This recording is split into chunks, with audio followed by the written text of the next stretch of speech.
All right, we are live. Hello, everybody. My name is Diane Rose Solomon. I am the founder of Animal Magic Films. Let's get this up there. There we go. Thank you for joining us for the 9th interview in the Science and Magic of the Human Animal Bond interview series, and for the very first one of 2021. We will be exploring many of the ways that animals help people and people help animals through this series. And it's a both and conversation where we all benefit from this bond. And I know I've benefited immensely from my relationship with my pets and also from a surprise therapy dog visit in the hospital years ago. But now we get to hear from you, and today we get to hear from Deb. Please welcome my guest, Deb Matlock. Hi, Deb. Hello, everybody. I'm so excited to be here.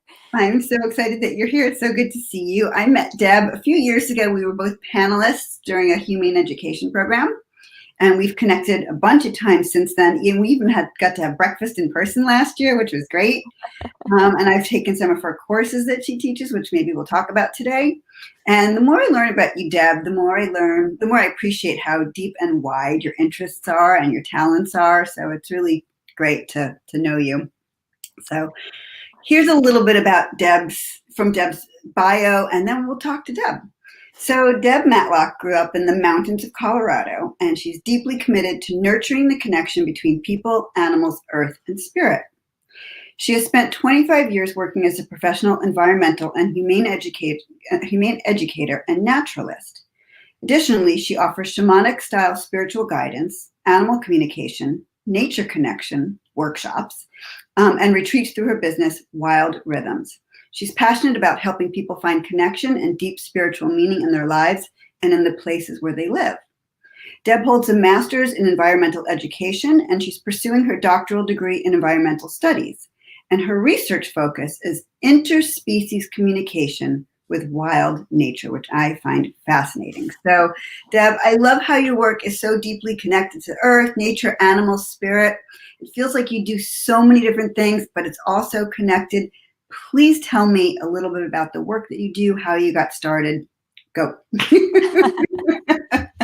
Awesome. Thank you for that introduction. That was really, really kind words.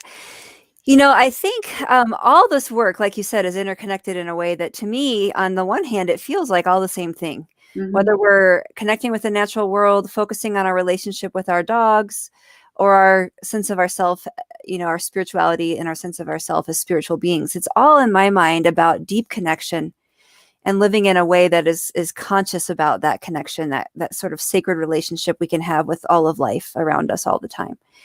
And so the work that I do all comes from that place, which is a place that I have to say kind of chose me. It's sort of been a lifelong path of relating with my animals growing up where, if it was a nice day, we weren't allowed to be inside. Mm-hmm. We were kind of shoot out the door to play, and kind of finding a very living landscape out there of friends, really, that weren't all human.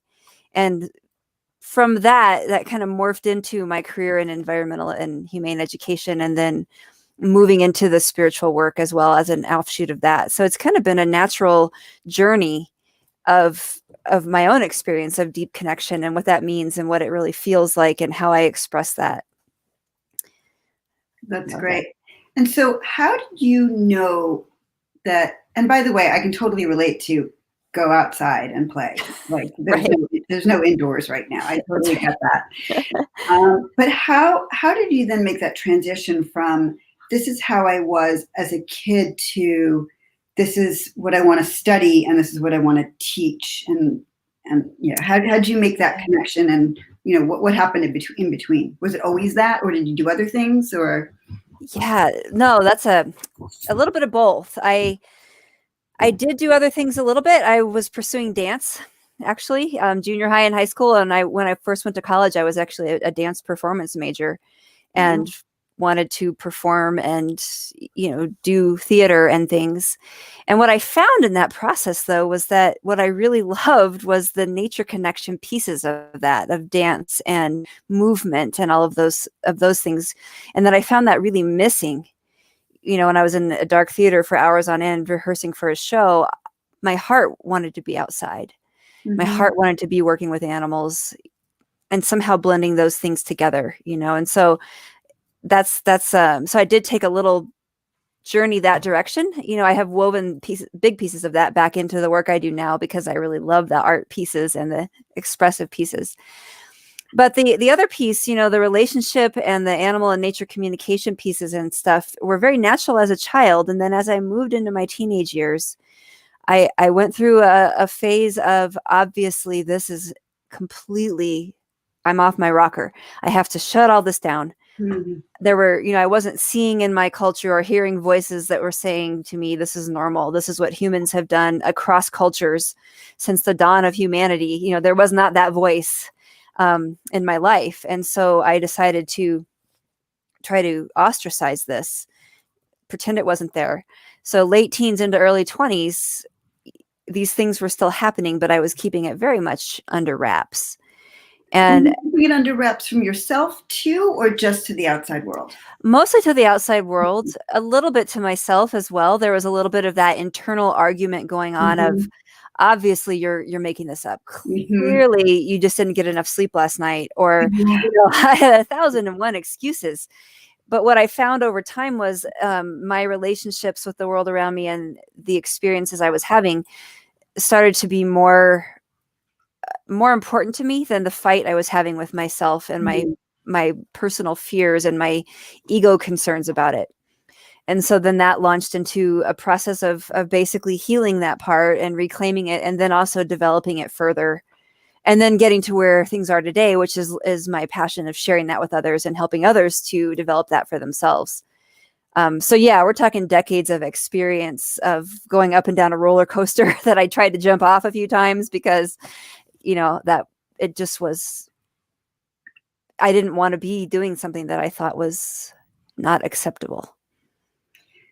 So tell me a little bit about the type of work that you do. Some of it's environmental education, some of it's humane education, retreats. You do a whole host of different things. Tell me a little bit about what the different areas are and what they mean and what they entail.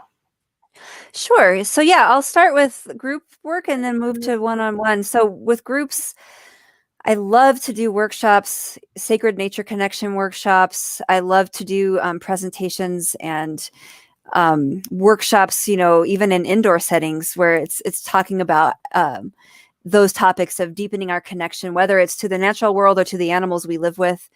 I do a lot of work with animal rescue. And so some of the education there is literally just about, how do we take our human viewpoint and set it over here for a minute and look at the fact that we're living in a multi-species household, a lot of us, and how do we honor their experiences as well, instead of only expecting them to fit into our experience.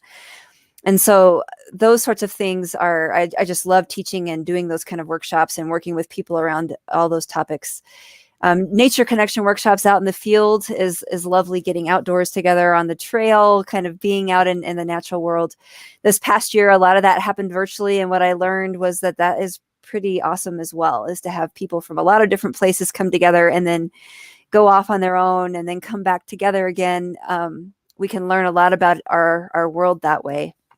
And I was excited because that was one of the programs I got to participate with you in, so that I could actually be in your class, and instead of being in the nature trails in Colorado, which I would have loved to have done too, since I wasn't there, I was able to go just be, I could have gone in my backyard. In fact, for part of one of them, I did go in my backyard. That's right. That's right. But I went to a park and just looking at that nature that I don't necessarily consider nature in the middle of Los Angeles, but there was so much nature there to be found anyway. And you just helped guide me to it. And it was a really special day. I did your workshop a couple of times because I enjoyed it so much. Well, yeah. And I think, and you were one of the people that helped me see that this could work on Zoom with people. Cause I was a little nervous in March and April when I thought, oh gosh, this is going to be an experiment. But it was lovely to have people go off into their own communities in their own yards and then come back and share together. I was really moved by all of that. And I'm definitely going to continue that for that very reason. It was just fun to have people coast to coast, different countries. Yeah. And it's a different kind of experience, but I'm humbled in front of the pandemic teaching me that what I thought had to be a certain way didn't actually have to only be that way. So yeah, the group pieces go there. I also work one-on-one with people. I do animal communication work with folks, and also shamanic style spiritual guidance, one-on-one coaching work with folks, which is a kind of a much deeper dive into the group work. If people are wanting to work specifically one-on-one or develop some of these skills or their own experiences and kind of have somebody to sort of walk with them on that journey. So it's a spectrum, but in my mind, like I said earlier, it's all about that deep and sacred connection and just being a part of it. And where does the humane education fit into all of it? Yeah, a lot of that plays up when I do the work with the rescues, and I often do public education programs there, just helping people kind of move into, for example, I did a program for a while called Through the Ears, Eyes, Nose, and Heart of a Dog. And it was just about taking the dog's perspective to the best of our ability. I mean, we're never going to be able to fully do that. But a piece of that is just how do we live here in a way that is ethical to the other beings on this planet that are not human, and be very conscious of our choices, be very aware of our choices, and not walk around blindly just not being aware of where our food comes from or how our actions are impacting a domino effect of other beings, human and non-human alike. And I see a lot of intersections in the humane and environmental education world. Absolutely. There, because I think depending on the focus, the empathy, the compassion emphasis, and allowing us to focus on those pieces as part of education, I think is one of the things I've learned from humane education over the years is that empathy piece is really a valid component of programming.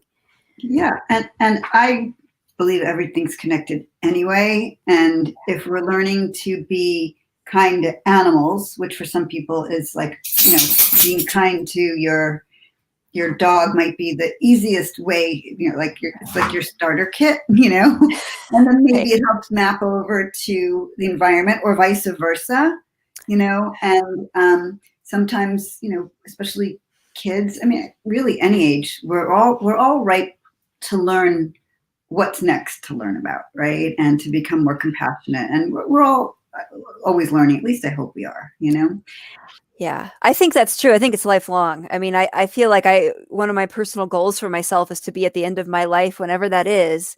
And if I'm in a state where I can reflect, to look back on this period right now today, January 2021. And I want to think that I have grown and developed and learned so much more than I know today. And I think things like compassion and empathy are infinite. Yeah. I think we can go down those paths forever and never find a wall telling us to stop developing those. Right. Do you have a favorite part of your work, or do you like the combination of the connection of it, the different element, because like for some people, they're not going to be interested in the humane education, or some people are not going to be interested in the shamanic work. How do you view it? I have to say I love all of it, because the way that I kind of function in the world is I need a mixture of things. Yeah. I need a bunch of different projects going on. And so it's really fun to me to be working on a workshop and doing some work for the dog rescue and having some individual clients and doing some writing and, all of it attaching to those themes of that empathy and that compassion and also that wildness. How do we allow ourselves to be wild and then honor that wildness around us, whether it's in our dogs, our cats, or the world around us that we live with. I think honoring that wildness is also a really beautiful gateway to living in the world in a really compassionate way. So cool. How does your work make the world a more compassionate place? The first thing that comes to mind when you ask that is, it is my deepest hope that it does. Mm-hmm. It is my intention that it does. And so all I can say is that I put all of my intention there. And I hope that whatever people do with the work on the other side of whether it's a workshop or reading an article, my hope is that it sparks a little bit of inspiration in whatever way for that person to say, wait a minute, I'm looking at my dog now and I realize I haven't taken him out for a walk in 3 days. oh my gosh, I'm going to turn off my computer and go for a walk right now. Like those moments, if it can ignite any of that, Mhm.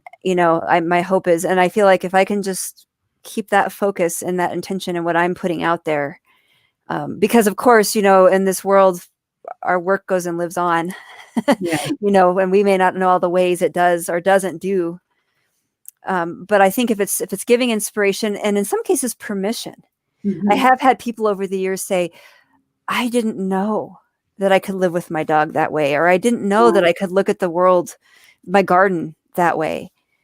That I didn't have to just go out there and eradicate all the insects without stopping to say, wait a minute, let's look at this a little differently.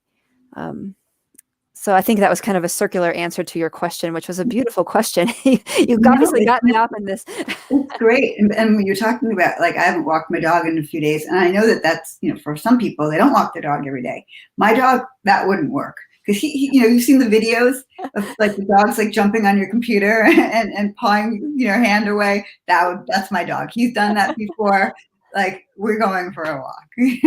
Oh, that's exactly it here. And I have to say, it is my dogs that have often been a bridge for me. Even though I grew up outside and all that, just like anybody else, I can get stuck with all the stuff that's at my computer, 1,000 emails and all these things. And then my dog will be looking at me or do a little whimper, like, hello. And I've seen so much beautiful wild nature because my dogs have literally drugged me outside. Yeah. Incredible. I mean, bald eagles and beautiful frosted leaves in the mornings and things I would have missed. So I owe them a debt of gratitude because of what you just described. The turn off this computer, lady, and let's go. Yeah, let's go now. Exactly. So, do you have any, well, first of all, do you have any like favorite stories, or is there anything that you want to know, want people to know that you've learned in your business or with working with people, or? Yeah, I think there's a couple things that come to mind. One is that I have learned over the years that people's experiences and their own stories are gold. If Mm, we all look at our lives and we think about that time that we felt like we were having a conversation with a chickadee out in our backyard, or that time that we felt like our dog was really trying to give us information about something, or that time that we felt ourselves as part of something much larger than ourselves, just when we're standing outside looking at the clouds. mhm. I think if we honor our own stories and our own experiences and keep track of them, they can become our greatest teachers in our life's journey of deepening our relationships with all of the life around us. And they can be, certainly coming to workshops or doing things we can increase our experiences, but ultimately it's our day-to-day life. Yeah. It's the animals we live around and with. It's the world it's the wild nature right outside our door. So what I've learned most is that I feel like everything I do is really in support of that, in support of people being able to walk outside and see themselves as part of what's out there. So true. And what you were saying a few minutes ago also about how many opportunities you've had just by taking a walk with your dogs. Same thing with me. And I try to be mindful about it too. Um, what I think you even said this in the last workshop I did with you. It's like, when you walk outside, like, what is here for me today? Like, what can I be, what can I be open to? What am I going to see today? What am I going to experience today? And I try to, I mean, some of the time I'm spacing out and, paying attention to what the dogs are doing and, not doing. But like, I try to notice that, oh, this flower is in bloom, or this flower is not in bloom anymore, or the clouds or the temperature or something, just to be more present, Yeah. being present. And I have to say, also my dogs sometimes are the beings that help me. If I've got 1,000 things in my head and I go out and all of a sudden I've got 3 of them and they stick all their noses in under the same bush, and I peek under there, first of all, to make sure we're not disturbing anything or eating something scary, like what you said. Yeah. Sometimes being very focused on them is what the walk is about, but I've seen some beautiful things in this world because where they stuck their nose or what they perked up and looked at, and their ears go up, and I would have missed so much stuck in my own mind. They are, um, sometimes being outdoors, people will say, I don't want to be out with my dog, and it's a different experience, certainly. Mhm. But I definitely think that, being out and being with them and sharing that time together, speaking of the human animal bond, to me, that's a part of it. Is, it's a different experience than sitting quietly by myself in the forest, but it's not a worse experience. And sometimes it's even a better one, I think. Yeah, I like the combination of all of it. I like the quiet time by myself, and I love, the time being with my dogs and with my family. It just, I'm grateful to be able to have it all, to Yeah, get I agree. experiences. And if we're open all the time, then whatever it is, it's going to happen regardless. Yeah. Exactly. So, do you have anything new coming up in the near future? What's next at Wild Rhythms? Yeah, I'm working on summer or spring and summer scheduling, and spring will probably still be virtual programming, and I'm hoping to do some in-person stuff in summer.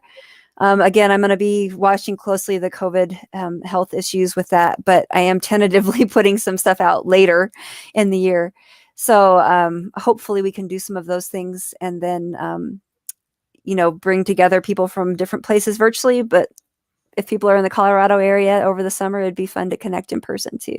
Hopefully, I will be. Oh, I We'll would love see. that. We'll I see. would love We'll that. see. So, Deb, where can people learn more about you and Wild Rhythms? People are more than welcome to visit my website, which is wild-rhythms.com. And from there, you can sign up for my newsletter. It's in the footer on each page. There's a contact form, and I just love to connect. So if people are just interested in talking about this kind of stuff, feel free to check out the site and reach out. And it's, I love to just like-minded folks just connect. The world needs connection in all its forms. So I'm going to add too. I didn't make a banner for this, but you have a wonderful Facebook group. What's your Facebook group called? oh yeah, Sacred Connection, Earth, Animals, and Spirit. Okay. So if You post the most gorgeous stuff in that thank group. you. So I really enjoyed that group. So that's another place where people can learn more about you as well and see the types of things that you like to post. So Yeah, thank you for mentioning that. I didn't even yeah. think about that. And we're on Facebook. I didn't either until just now. It just occurred to me. Deb, this has been so wonderful. I always enjoy connecting with you, and I'm so grateful that you're able to spend some time today. Likewise, and I appreciate the invitation, and I love the work that you're doing, and I think exploring the human animal bond is such important work. And so I just love all the work that you're doing as well, and I'm following the whole process, and it brings me such joy. So thank you for that work Oh, very my much. pleasure. I'm enjoying it too. I got to admit. So thank you. But before we go, stick around for a minute. We have a few quick announcements. If you have not yet joined my community on Facebook, it's called The Science and Magic of the Human Animal Bond. So please join that. And if you're watching this on YouTube, please subscribe to Animal Magic Films. And this way you can find out about new releases that I have, any new films that I have coming up.